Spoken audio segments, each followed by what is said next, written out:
En principe, la seconde réunion du groupe de travail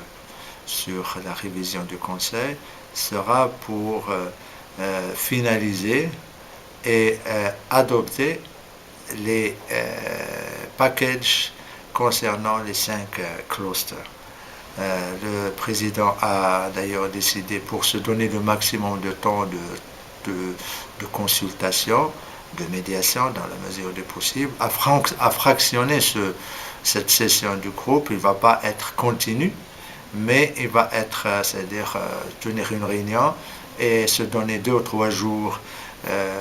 pour poursuivre les consultations. Le deuxième jour se tiendra après, c'est-à-dire on a espacé chaque jour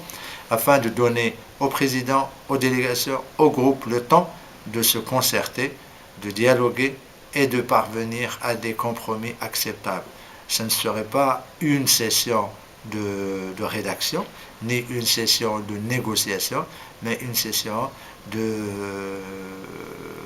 concertation, de dialogue, de recherche de compromis sur tous les points qui ont été abordés par les différents facilitateurs du processus de révision. Tout le monde espère que nous allons pouvoir terminer ce processus lors de cette seconde réunion afin de donner les résultats de ce procédé de la révision au Conseil des droits de l'homme pour son adoption. Car tout report ou retard dans l'accord sur les différents packages risque d'avoir un impact sur la suite du processus, parce que ça va retarder en quelque sorte jusqu'à juin, juillet, août, qu'à Dieu ne plaise, et certaines dispositions, par exemple, je prends l'UPR, qui sont les directives, l'ajustement des directives, travail de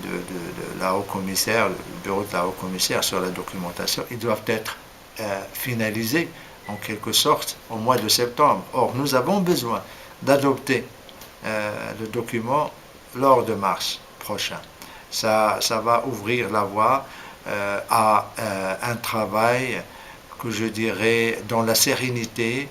constructive pour parvenir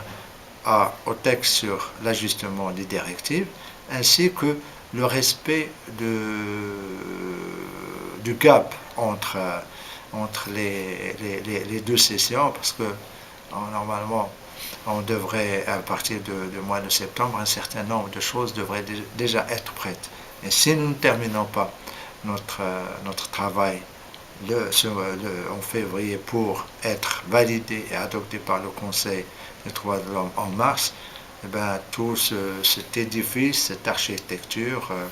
en termes de temps, risque d'être compromise avec des conséquences sur la suite du processus et également le commencement du deuxième cycle.